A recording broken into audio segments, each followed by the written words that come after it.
సోదరులకు స్వాగతం. భారత వాతావరణ శాఖ కీలక అప్డేట్ రిలీజ్ చేసింది. గడిచిన వారం రోజులుగా రెండు తెలుగు రాష్ట్రాల్లో విపరీతమైన ఎండలు అల్లాడిస్తూ ఉన్నాయి. సహజంగా జూన్ ఫస్ట్ వీక్ వస్తే ఇక పెద్ద ఎత్తున తొలకరి అని చెప్పేసి పెద్ద ఎత్తున వర్షాలు పడుతూ ఉంటాయి.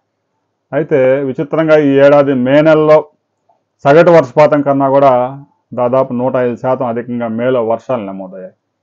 మేలో కూడా 6 సెంటీమీటర్ల వర్షపాతం మనకు నమోదవుతూ ఉంటుంది. అలాంటిది 13 సెంటీమీటర్ల వర్షపాతం నమోదైంది. ఇక జూన్లో ఫస్ట్ వీక్లో అయితే వర్షాలు అక్కడక్కడ పడ్డాయి, కానీ ఇది అన్ని ప్రాంతాలకు విస్తరించి లేదు. వేసవి కాలంలో విరుచుకుపడే సాయంత్రపు వర్షాలు ఒక 10 కిలోమీటర్లు 20 కిలోమీటర్ల పరిధిలో భారీ వర్షం పడుతుంది, కానీ అది జిల్లా మొత్తం రాష్ట్రంతో వ్యాపించి ఉండదు. అలాంటి పరిస్థితే గత వారం రోజులుగా నెలకొంది.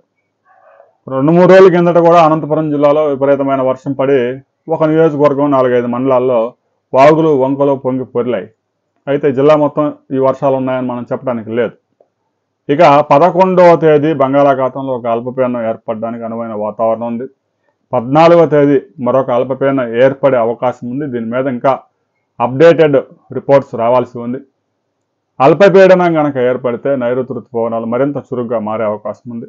నైరుతి ఋతుపవనాలు వర్షాలు కనుక స్టార్ట్ అయితే రెండు తెలుగు రాష్ట్రాల్లో అన్ని ప్రాంతాల్లో వర్షాలు కురిసే అవకాశం ఉంది. ప్రస్తుతానికైతే పగలంతా విపరీతమైన ఎండలు, సాయంత్రానికి కొన్ని ప్రాంతాల్లో మాత్రమే వర్షాలు నమోదవుతూ ఉన్నాయి. రాబోయే 2-3 రోజుల్లో ఈ అల్పపీడనం గురించి అప్డేటెడ్ రిపోర్ట్ వచ్చిన తర్వాత మనం మరిన్ని వివరాలతో మరో వీడియోలో తెలుసుకుందాం.